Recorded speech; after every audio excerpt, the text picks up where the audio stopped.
a Muslim with a woo-woo Christian in a biracial marriage. They are gym owners with tips on wellness, mindset, creating inner peace, and happiness despite differences. You're listening to the Clem and Alfred Unequally Yoked podcast.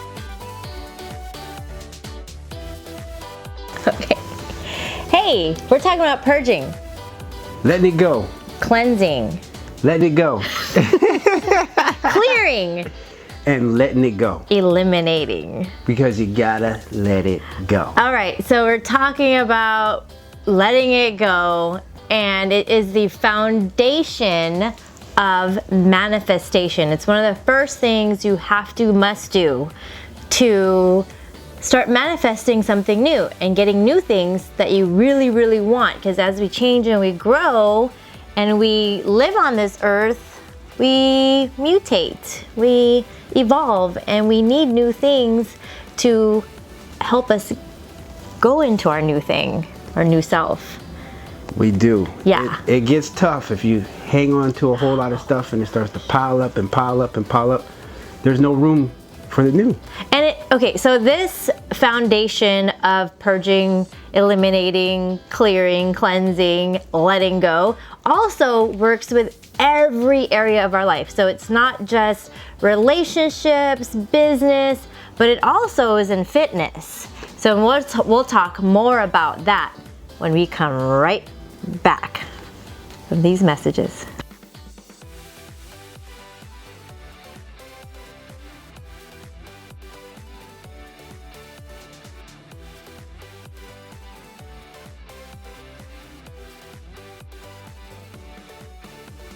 We are back, and guess what?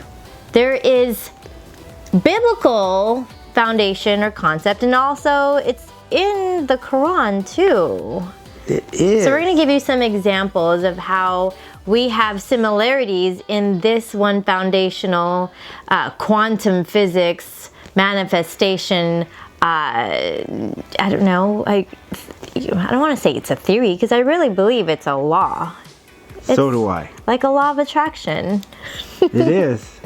Okay, so in the Bible, we talk about being born again. And there's so many different aspects of this, or different references of putting off the old man and then coming up the new man. You can't put new wine in old wineskin. But also, we do baptism. So you put to death the old man by going underwater, burying your old self, and then coming up new. And that's being born again. And yeah, so that's a huge one.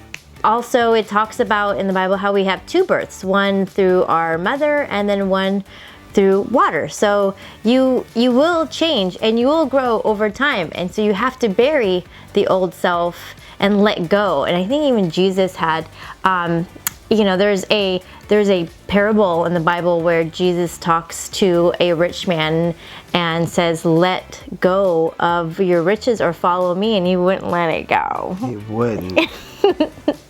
But why? What we realize now is it's painful to let things go. We think that we have to keep what we currently have, and it's so familiar, it's comfortable, but we also complain that we want the new thing. We want the new body, we want the new business, we want the new, but then we're miserable in the current one we have.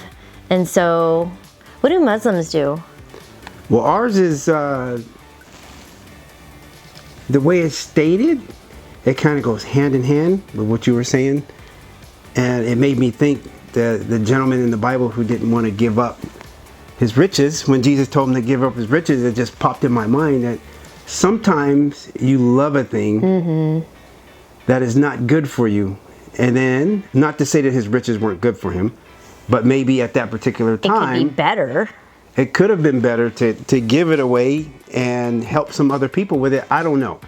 But then also in the Quran it says, it starts with sometimes you may want a thing that is not good for you, and then there's times where you don't want something and it's good for you. And only God knows best. Right. So Like, what if that man gave away all his riches? He probably, we don't know, he could have made triple, quadruple, 10 times what he made if he gave it away. But we're always so afraid of not knowing what's to come because we only know what's right in front of us. Right. But there's a similarity to Muslims is that in the Bible, Jesus changed the name of Sarah and Abraham. And Muslims change their names, like getting rid of an old to be your new identity. right. Who knows my birth last name? It's Pemberton. To all my cousins, I love the Pemberton name, but Raouf is my new name. As of the 2nd grade, my dad didn't change it legally, so I had to change it legally 5 years ago so I can get a passport. It's funny, your cousin didn't have his name changed either. No, they just said, call my son Raouf. And yeah, you guys just change your names. Malachi was. Yeah, he said also. Yeah. We're just gonna call you Muhammad. Yeah, they just changed their names. They didn't legally change it. Yeah. But yeah, so that's funny. So there is a lot of sound principle to getting rid of something that's stagnant, not working anymore, no longer serving you, maybe the energy. So, oh, I don't have it here, it's over there. Okay, Well, you can go over there and grab it, and I'm gonna show them what we do before each prayer. So before each prayer, we actually, Clem, she had mentioned the water. So we take the water, we take the right hand, and we wash the left 3 times, and we say, in the name of God, in the name of God, in the name of God. Because we use the water to wash away. So we wash 5 times a day and cleanse. Water is fantastic. If you don't have water, you use a stone or dirt. It's funny how water is in pretty much a lot of cultures and religions, and I don't even want to say just religions because there's a lot of traditions. Before religion was born, before there was religion, there was lots of ethnic or original people traditions that used water as a way to bury, cleanse, eliminate. I know yogics use water. It's one of the more important high vibrational energetic cleansers. There's crystals, and it's funny because now I do smudging. This is sage. Tweed. Where my family thinks the whole house smells like someone's been smoking weed. And this is Palo Santo. But there's so much, like, I thought, oh, it's not in the Bible, so, but no, there's incense in the Bible. Yeah. And I remember when I grew up Catholic, the priest would come down, he would burn incense, come down the aisle, and then, like, you know, push the smoke down every pew. Then once she cleared out all the bad energy, came in with the holy water and then sprinkled us with water. So water again. So it's always smoke and water to cleanse, recharge the energy, to eliminate the unwanted. You know, I thought it was a spirit thing, like, ooh, there must be ghosts in here or something, and they're just trying to, like, you know, use garlic and eliminate vampires or whatever. I thought that's what it was when I was younger, but it's really an energetic thing, an energy. Sometimes there's stuck, dark, lower level energy that's just in your body, and drinking lots of water. Like my life coach and my healer it's like a rule. You have to drink a gallon of water every day. Really? And it's not, yeah. She's like, how's the water? How's the water? Because you have to cleanse out that stagnant energy that's holding on the inside. When I went to the Philippines and did yoga, a lot of those masters there talked about you have to sweat, so you have to exercise. That's what I was going to say. The hot yoga and the sweating is also well, they didn't detox. do it hot, but It's also used as a detox. Yeah. So, why do we not change even though we want change? Why don't we let things go? Because some things have sentimental value. We're cleaning our garage out now, and I'm going through. But every day we sell something, and an offer up or give it away. A lot of it's being given away. New things that we want are coming in. We've been purging we've been purging for a couple years. Yeah. And we have a lot of stuff. And people. Yes. People has been the major purging in our business and also in relationships at home with family and friends. But the amazing thing is we complain about how, we don't have enough love, we don't have enough like deeper, meaningful relationships. Or I always talk about, I've always wanted a business where we are like a family and we're tight knit. We share, we give, we support, and we protect and allow other people to grow, and we help in that area.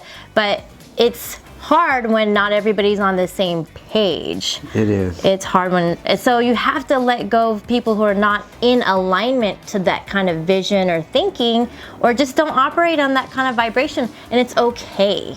Like, your vibration is great, and you'll find other people who have that same vibration.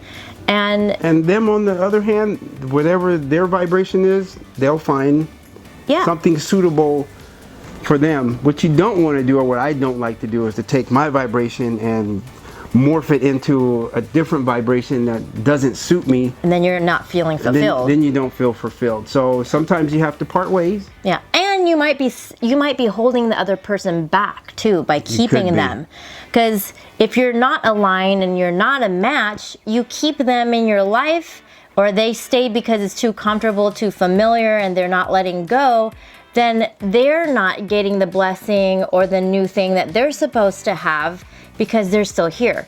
But every time we've cleaned something, released, donated, we seem to be getting either new clients, new ideas, a new opportunity comes, and it's been really great to see. So you have to, I suggest, is journal. Like, a lot of people are like, I don't journal, but if you just would document what your accomplishments are, what your opportunities that have been coming are, it's just amazing. It's really motivating to keep purging. And you might notice that those opportunities come about after you have let go of something. Oh yeah. And those patterns or history, it leaves clues, and maybe that'll motivate you to let a few more things go that don't serve you. The stuff in our garage doesn't serve us. It's been sitting there for 15 years, but it has sentimental value. And yes, okay, you keep the pictures, right? You want to keep. You can take a picture of the pictures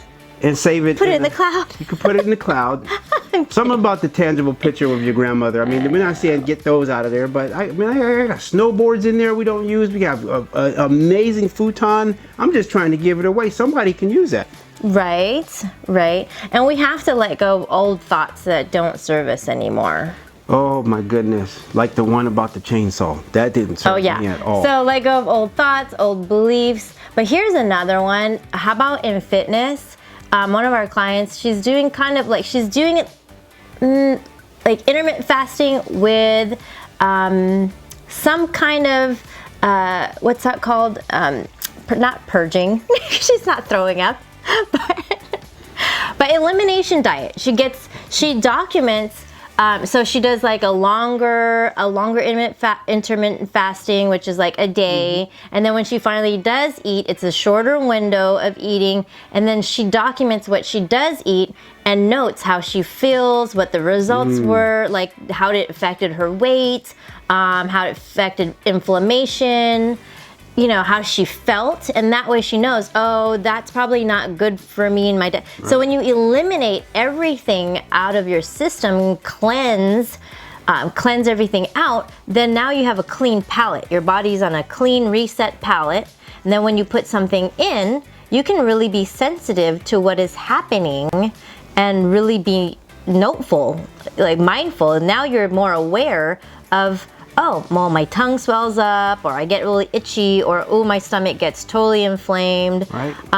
But if you're just you're putting more stuff on top of old stuff, and you're just all this food coming in, and you don't know what's causing. Yeah, you don't know why you're having hives or being itchy. That's like where Karen had asked me. She had mentioned being gluten free, and she was gluten free, and this was probably like 7-8 years ago.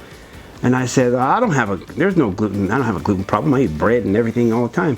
She goes, all right, do this. Stop eating gluten for a month and then eat it. And sure enough, I stopped for 30 days. On that 30th day, I had me my favorite flour tortilla and some bread. and my throat swelled up, my eyes had hurt, and my nose. And the thing is, I went from inflamed, and then my inflammation went down, and I went and ate the bread, and my body went into a shock, and it inflamed back up. So you could tell the difference. But you're sensitive to, like, not sensitive, but you're mindful because you've been documenting, like, you take pictures, you weigh yourself, you measure yourself, you pinch. So you can tell, like, a normal everyday person who doesn't do all of this documenting, they don't know what inflamed looks like or feels like. Well, at that time I wasn't pinching. I just stopped eating the gluten. And then I started back up eating it 30 days later, and my throat swelled up. Right. That was I didn't look at the rest of my body, just my throat, my eyes, and my nose, and I was like, whoa. Oh yeah, you get phlegm. Inflammation causes phlegm too. You don't know because your body it became normal. Yeah, you're so used to it. Yeah. Isn't that how life works? It adapted to it, and all you could think about, it's just like after a show, we prep for 20, 16 weeks, and then after the show you want to go have those nachos, and then the next day it's like, why is my stomach hurting? You think to yourself, I used to eat this all the time and I never felt like this. But your body's not accustomed to it anymore when you put those toxins back in there. Or maybe you did feel like that and you were so used to feeling slow, tired, sluggish, low energy, and you just thought it was normal, and then you would just put a Red Bull or an energy drink on top to force it out of that feeling. And our body is always sending us a signal of like, hey, wrong way, don't go that way. That's not good for us. But we're like, no, I'm so tired. Drink coffee. Oh, drink a Red Bull. Just drink, make yourself, take these pills. That's one of the main reasons why depression when people too. Start a new meal plan with us, the first thing they say in the first 3-4 days, man, I have a ton of energy. Yeah. Oh, you're making me eat so much food. They thought we were going to starve them, but no. Yeah, no, you're eating more energy. You have to eat lots of good roughage to make all that stuff come out the bottom. To come down the poop chute. So I'll let you say it. Yeah. But we want to thank everybody who's been, oh my gosh, we went to a bodybuilding show this past weekend, and I can't believe that there's so many people out there that listen to our podcast. We're so grateful and thankful. People have been saying, I'm like obsessed with your podcast. So if you love it too, if you're one of those people who like to gobble this up, one, we want to apologize, but we've been super busy these past few weeks setting up for our new, here goes another lesson of purging. We tried an app. We tried a fitness app called PT Hub, and we, kind of liked it. I wasn't fully sold on it, but we're like, let's go, because we're the kind of people who we're not just gonna sit and think about it too long. We're gonna take action. So we took action. We tried it out. We had some people on it. Some people liked it. I wasn't that really awesomely keen to it, but it is what it is. And then a month later, I thought, let me look again. I'll just try again. It was full moon, cleansing. I'm like, let's try. Maybe there's something else out there. And I found another one, and this one is so awesome because we now do not need Facebook groups. We have our own groups inside this app where we share our recipes is one group. We have our Trainer Talk Tuesdays. We have our Manifestation Mindset group, and then we have, you can do challenges. You can challenge yourself with different exercises and give yourself points and rewards.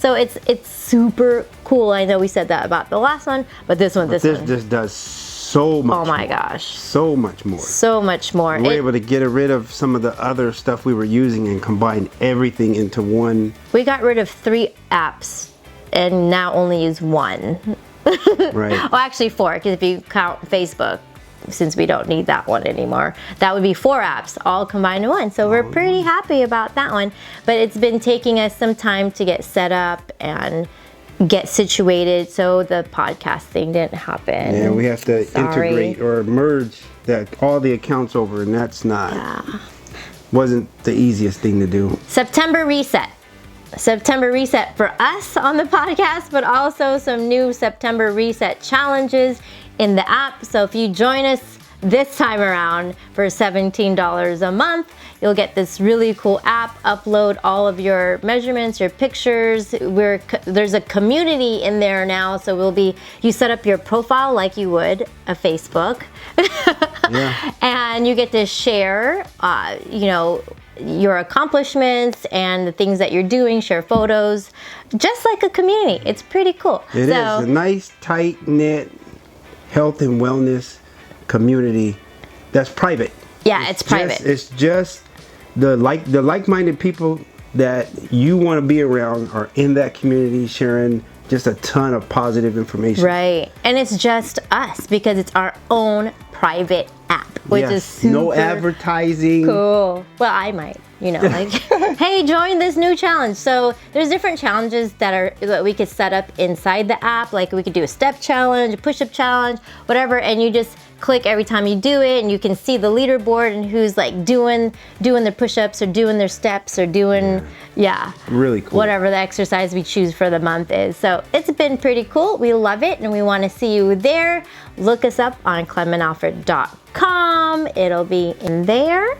But thanks again for listening to this podcast. It's been great to hear so many of you guys out there in public tell us that you miss it and you are gobbling it up and are loving it. So share and tell all your friends. All right, you guys take care. And guess what? It's our 21-year anniversary next month on the 5th. And we're going to the Seahawk game tonight. Yeah. And then tomorrow or Saturday, I might take her sailing. We're working on Saturday. I was like, I'm just going to drive to Canada. Okay. We'll see you next episode. Okay, bye.